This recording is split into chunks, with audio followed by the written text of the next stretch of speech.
Things I bet you didn't know were demonic or based off of witchcraft, part 31. The Lord literally had me throw my Christmas tree away like in April, and I was a bit confused. Oh my gosh, I'm as crazy as my mother. Oh.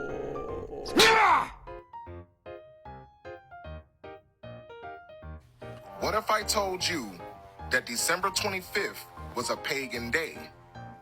Or what if I told you the pagans used December 25th as a day to complete a satanic ritual?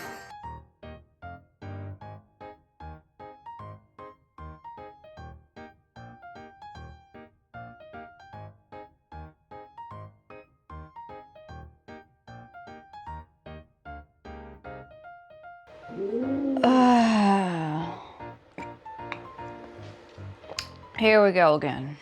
Alright everyone, hello, and welcome back for another episode of Christian Witchy Topics that people may be thinking about this time of year. If you don't know me, my name is Saturnalia, and I'm a Christian witch, content creator, educator, writer, all these other things. And I did write this book right here called Discovering Christian Witchcraft, which is a beautiful one-stop shop for anyone looking to become more versed in the world of Christian witchcraft, what the Bible has to say about witchcraft, how spells work, the history of occult Christian magic, all that kind of stuff. It is a wonderful entry point to anyone looking to approach God in a more spiritual way rather than, the mainstream Christian way. And you'll forgive me for being a little scattered in today's video, but you can also get these videos 2 weeks earlier if you hang out on my Patreon. You can also get videos ad-free there, which is very, very helpful. And speaking of mainstream Christianity and spirituality, and especially neo-paganism and all these other kinds of things we're going to be talking about today, oh my god, let's talk about Christmas and Yule. Why are you the most murdery man?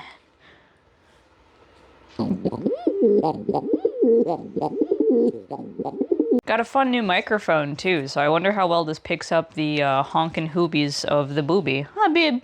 Yeah, babe. No. So oftentimes, as you've seen in the beginning of this, a lot of people will try to say that Christianity or Christians or the church or whatever stole Yule.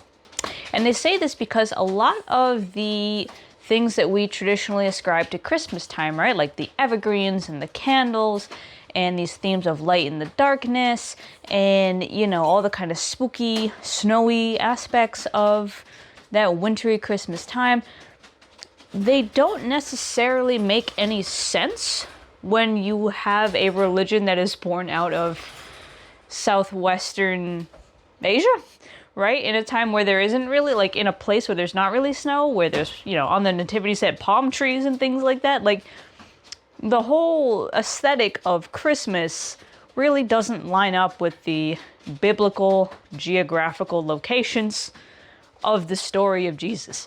But to say that Christianity stole Yule, which is a very actually specific iteration of a winter solstice festival, it just isn't quite accurate.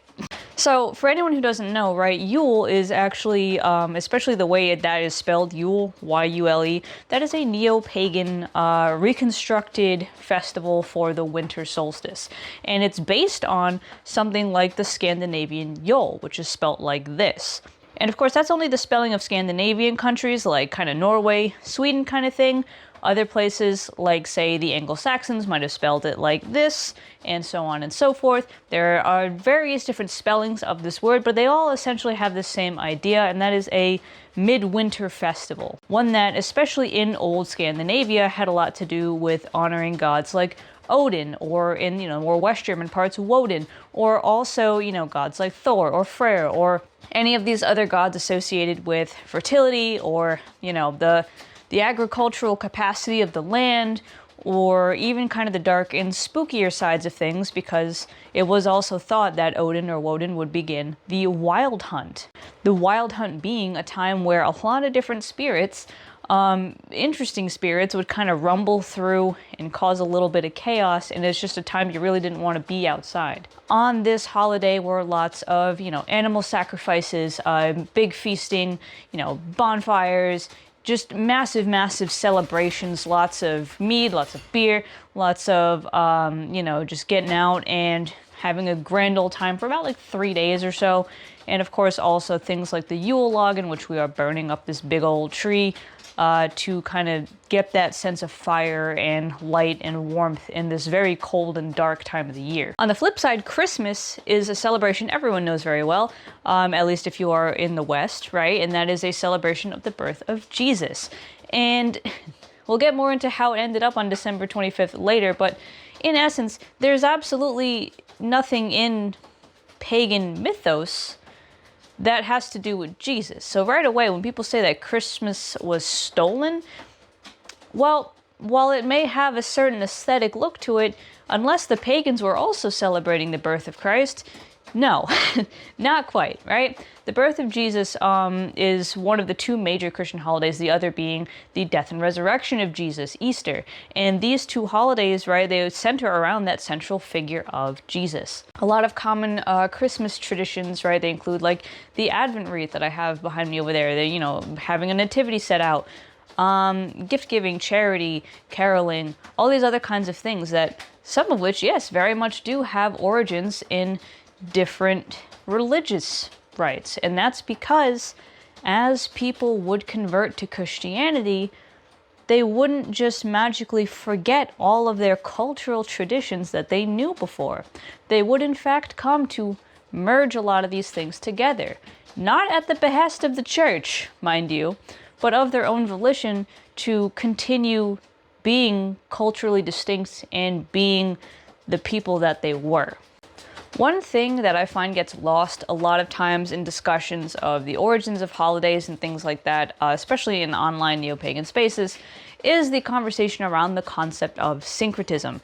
And what syncretism is a blending of multiple different religious ideas or practices or, concepts into one kind of blended religious expression. So that has been going on for a long time, and we see examples of that, for instance, in folk Catholicism, right? There are many branches of folk Catholicism that combine old, home rituals and things like that of a pre-Christian time into a Catholic framework. We also see this quite a lot in, say, the Americas, right? With the colonization of the Americas, many new religious practices came up with basically a thin Catholic veneer on top of what was already old established tradition. So for instance, La Virgen de Guadalupe, a lot of people think that this is Mother Mary being syncretized with local Latin American goddesses. And also when we have, say for instance, Haitian slaves who were taken over in the slave trade, a lot of these things like Santeria, voodoo, these other practices like this, Palomayombe, they are syncretic practices that combine, especially I believe, West African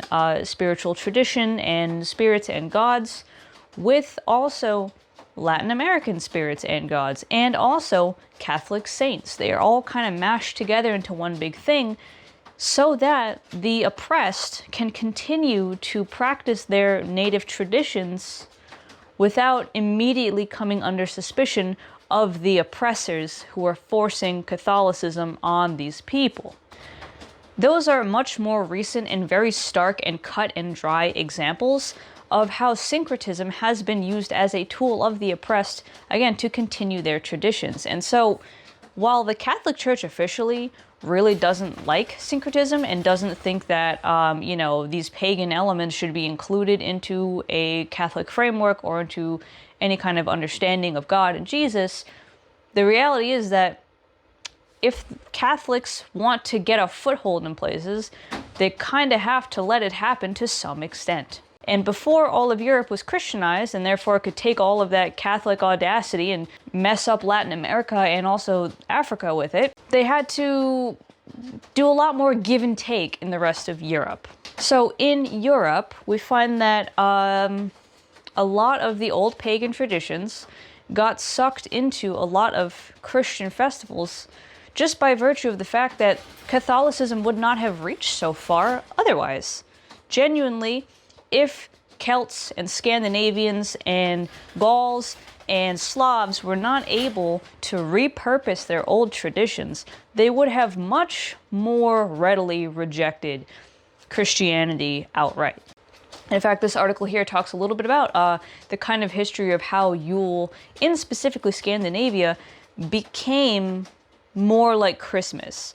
It didn't start even with the church so much as it did with this king, Hakon, who in this one account, which obviously, right, one account isn't the be-all end-all, but in this one account, we do see that Hakon, who was kind of Christianized and from England, he begins to very gradually move the celebrations of Yule closer to the established already date of Christmas, and make it so that people were able to kind of do both celebrations at the same time. So that all people in this country, whether they were still following the old gods or whether they were converting to Christianity, all came together and shared that festive, cheerful time. And over time, as Christianity becomes more and more dominant, we see that these older traditions either fade away, right? Like all the animal sacrifices and stuff like that, or just kind of morph into a more Christian-friendly version. Like, so instead of animal sacrifices, where we're spilling the blood of these animals onto idols of the gods,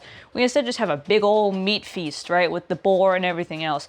And then instead of, you know, having this big bonfire, Yule fire kind of thing, we kind of start bringing more just the evergreen into the house, right? It becomes less of an outside public temple worship situation and more of a family inside the house thing over time.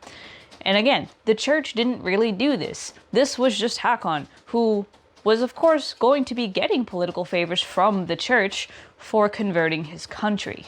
But real quick, again, for the Christmas is stolen folks, let's take a look at a map of Europe.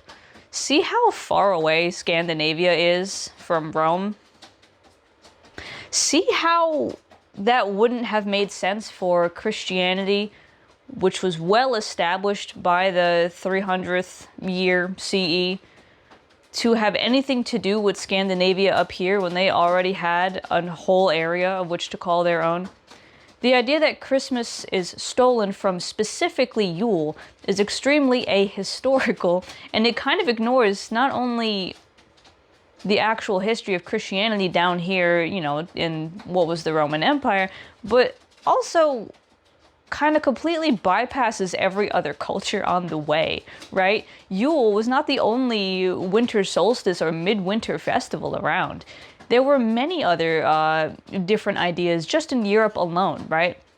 So again, we have in the Anglo-Saxons, they had their own version of Yule. We also have among the Slavs, Kolyada. We have among the Romans, Saturnalia. And even all the way in the Middle East, we have the Persian Yalda and other things like this. The concept of celebrating midwinter wasn't new, and Christians didn't really steal it so much as their religion simply came into being already embedded in cultures that did this kind of stuff, right? No culture is made in a vacuum.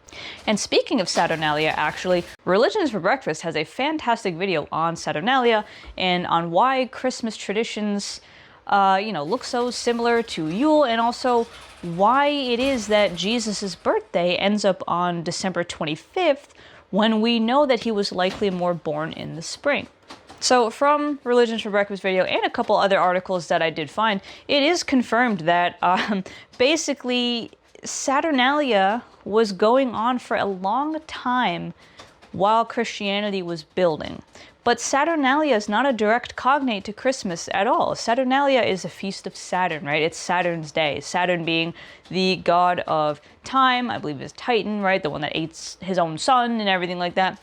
And this festival, the point of it was that the slave-master relationship would get kind of flipped. So rather than slaves, catering to their masters on that day, the masters would cater to the slaves. And it was a kind of a day about how back then when Saturn originally, in myth made this holiday, he made a world with no slavery, with no injustice, where people were just kind of going about their business and everything was equal and righteous and good. And this festival, therefore, takes all of the trappings of everyday life, casts them off, and says now is a time for silliness and merriment and a flip of the social order, basically. And it happens on December 17th, but just like how Christmas kind of has its entire own month now, there was obviously a big hubbub around that date as well. And there were, a more public kind of festival for it too, but it was just an entire essence, a spirit of time that people would kind of celebrate these things in midwinter. So this is the festival people often also point to as Christianity having stolen, but again, the themes, the things being celebrated, the reasons for the season, they really don't have anything to do with Christmas, nor are they on the same day. What was potentially a way in which this might have worked out on December 25th is one source that claims that there was a festival for the god Sol Invictus. But the problem is that while, as you might see in Religions for Breakfast video, there's a ton of documentation about Saturnalia throughout like decades and decades of time, all of which time periods Christianity was already existing, there really isn't much going on about Sol Invictus. And in fact, I'm going to let Religion for Breakfast tell you a little bit about it right now with this clip. This theory is based on educated conjecture, not direct evidence. No Christian source from the Roman period specifically mentions Christianizing December 25th for the purpose of celebrating Jesus' birth.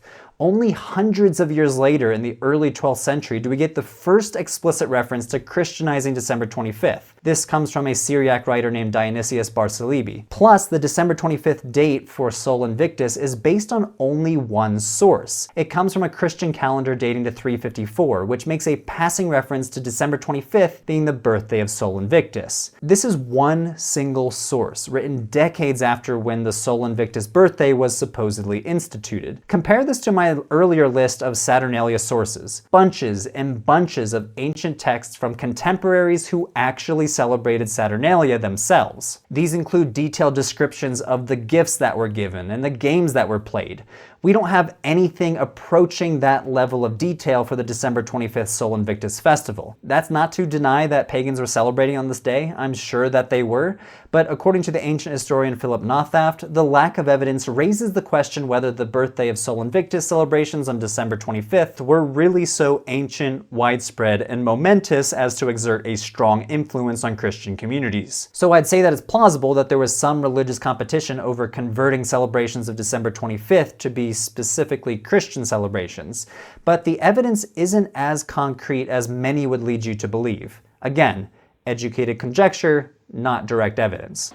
So again, definitely go check that video out because it is very, very, very good. It's brief, but it's informative. And he's got other videos about Christmas and Saturnalia as well that I definitely think you should check out. But the point is, there's just not enough evidence to really say that Sol Invictus was really that big of a deal across all of Rome, never mind something that the church would have based a date for their holiday on, especially given that Christianity had already existed for a good couple centuries around this point. But there are two theories about how it is that we even got this date in the first place. And so one theory is the common theory people go with a lot, which is that, well, in order to kind of capitalize on all the festivities going on and help win converts, that the early Christian church just kind of plopped their own festivals right next door to pagan ones so that everyone could kind of celebrate together, and slowly pagans would just end up kind of shifting their practices and traditions and cultural icons and stuff over to this new religion, right? We see a lot of this, as I mentioned with Hakon. We very much see it as a plausible thing that would have happened in the early church as well. But another theory is the calculation theory, in which somehow, I don't know how, but somehow the early Christian fathers were kind of positing that, well, maybe the equinoxes and solstices have something to do with the birth of Jesus and, you know, the passion of Jesus and all these other things. For some reason, and like this is where I really, early Christians, this is where I really wonder like the mental gymnastics we got to do here, but early Christians might have been kind of trying to say that the passion of the Christ happening around March 25th, or the spring equinox, is the same date as Christ's conception. And if that March 25th is the same date as Christ's conception, well, let's add 9 months to that. 3 plus 9 equals 12. Here we are now in December. December 25th is the day of his birth. I know the early Christian math doesn't make any sense. However, it is a theory that suggests that Christian, fathers, early church fathers, really didn't have any pagan draw. Like, they didn't go out to purposely screw up a pagan holiday by putting their holiday on top. that's the purpose of that theory, is that, like, well, it says, hey, maybe they had nothing to do with that and that this is what they were trying to do. We have some records of them kind of doing that crazy, like, Jehovah's Witness style math over there before Jehovah's Witnesses were even invented. But even then, I personally am inclined to say that that's still something pagan in a way. Because again, religions aren't created in a vacuum. The idea that solstices and equinoxes would be important in the first place is an idea older than Christianity, you know? But nonetheless, Christianity being developed out of this very Southwest Asian part of the Roman Empire, and then being kind of an underdog religion, like a ragtag kind of almost cult for like several decades to centuries after, heavily persecuted and everything else. These people, for these 300 years of the religion's beginning, were not the ones out here going around randomly stealing traditions. And even then, the official institution of Christianity later, after it became the official religion of the Roman Empire, it still wasn't this kind of giant amalgam just kind of tearing its way across Europe, is really the point that I'm trying to make in all of this. The Catholic Church, early Christians, none of them went out as a unit, as a giant army, to go and just wholesale conquer everything and steal from the pagans along the way. The reason we have such pagan-looking traditions and just outright pagan traditions in Christianity and all of Christian holidays is directly because of the people who converted. And I don't think you can steal your own traditions. Even some of the traditions we would point to and say, that is super pagan, they might have some very, very vague origins in old styles of pagan observance of midwinter, but they're really not as old as you think. And again, nor are they a monolith. So, for instance, I mentioned other winter solstice events earlier, like Kolyada. Well, Kolyada actually looks a lot more like Celtic Samhain, in that what happens there is there are bonfires, people wear masks to scare away evil spirits. There's this idea that the Slavic god of the underworld, Veles, is kind of roaming around with all of these spirits of the underworld Nav, right? It's very different from, say, Scandinavian Yule, which has a lot of that greenery, a lot of that holly and mistletoe and everything else. And in none of these traditions did we yet have the now modern concept of the Christmas tree. In fact, there's this really cool article by Alexander Tille, and this is an old article. This is actually written in just on the border of the Edwardian era. This is like, I think 1890 that this came out or so, but it was recording still our historical understanding of the Christmas tree and how really, up until even 1840, other countries like England had no concept of the Christmas tree. The Christmas tree is something so very specifically German. And in fact, Tille mentions that the earliest known record of it that we have really is from 1604, from a town called Strasbourg in what is now Alsace. This area of kind of like French-German mishmash here, this is where this Christmas tree was really popping off. And in fact, the Christmas tree then ended up being imported to many different cultures and countries, to France, to England, even all the way out to Russia and St. Petersburg. But the ways in which people did it were very different, right? For the most part, we do have descriptions from all the way back to the 1600s of Christmas trees that are covered in sweetmeats and apples and candles and all these other interesting things. But among, say, St. Petersburg, there might be a tradition where every single person that goes to a Christmas party gets their own little tree, and that little tree has a gift on it.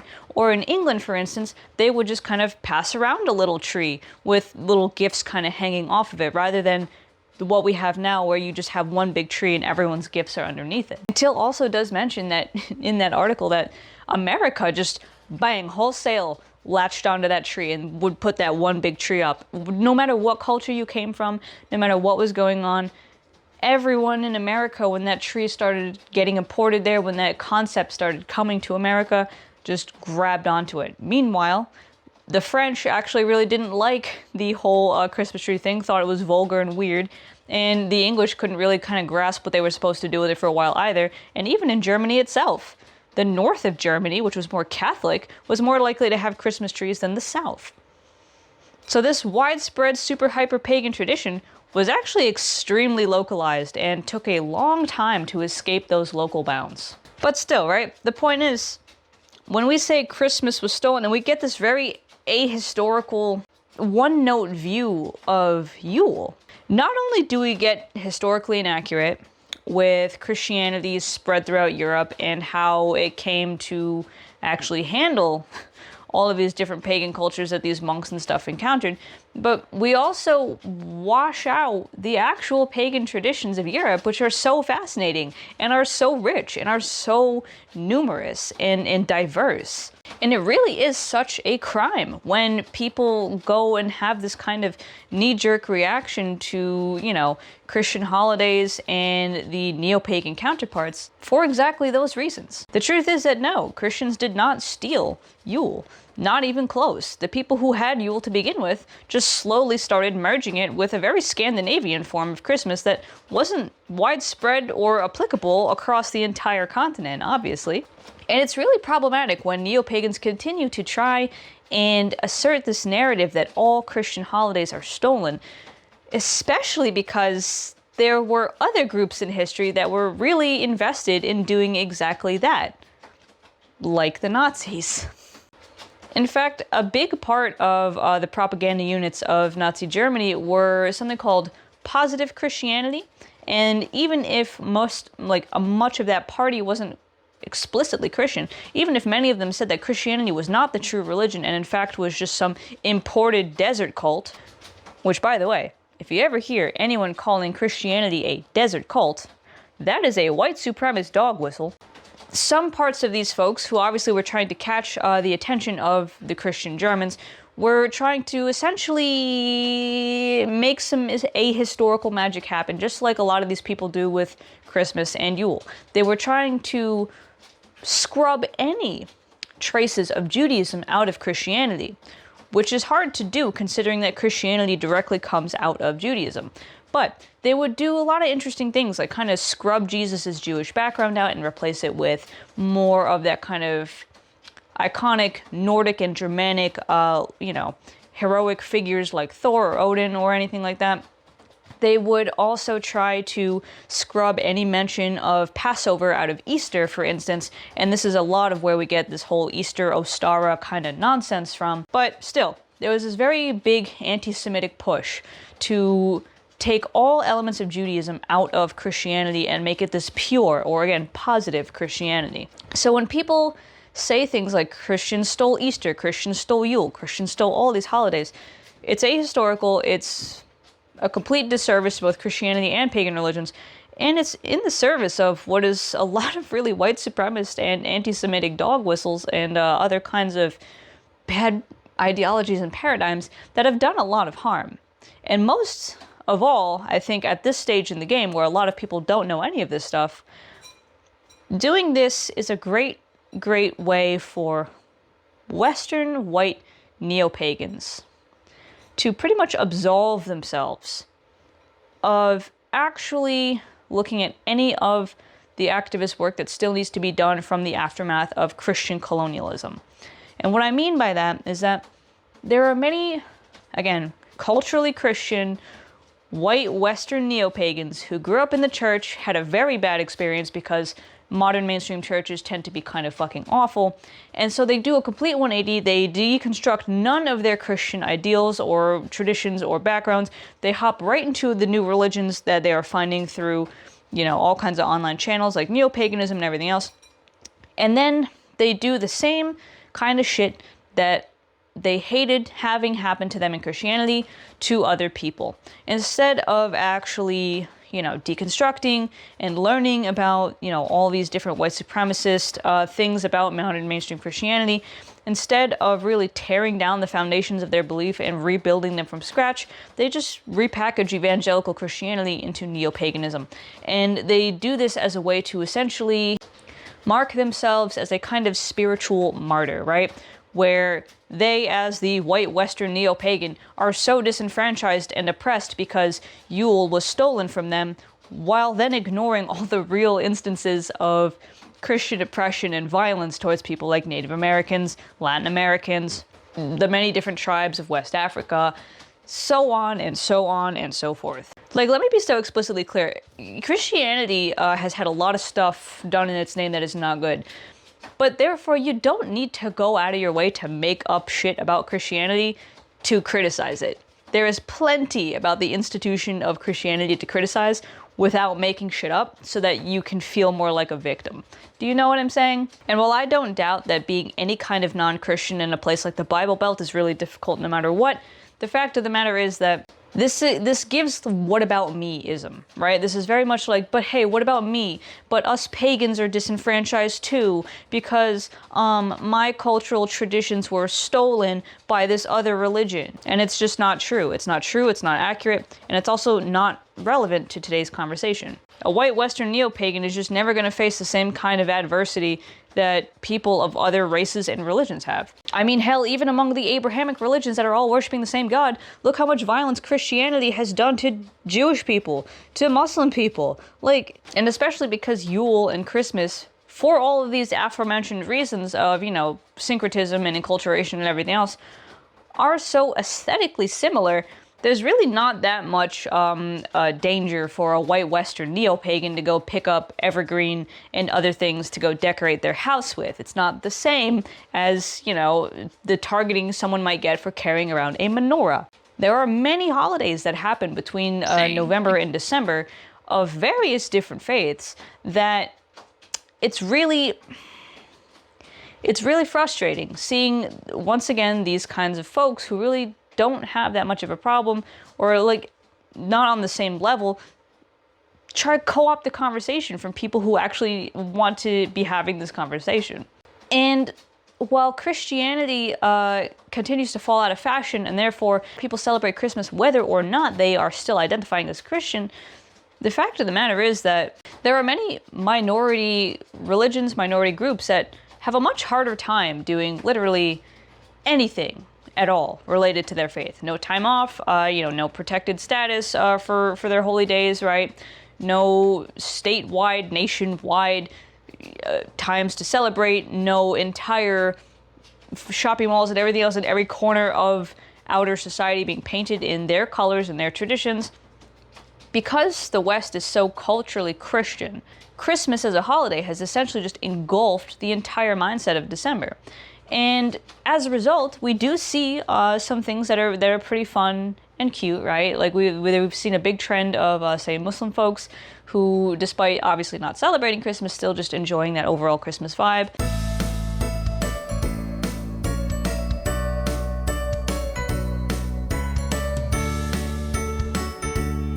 It's very cute. I appreciate that they're having fun, and I think that everyone who wants to enjoy that kind of fun absolutely should. Go ahead, doesn't really matter. It is still hard to be a part of these minority religions in December. In fact, Hanukkah itself is not really that big of a holiday in Judaism, but became a bigger thing so that Jewish children wouldn't feel so left out, right? And all the hubbub around Christmas.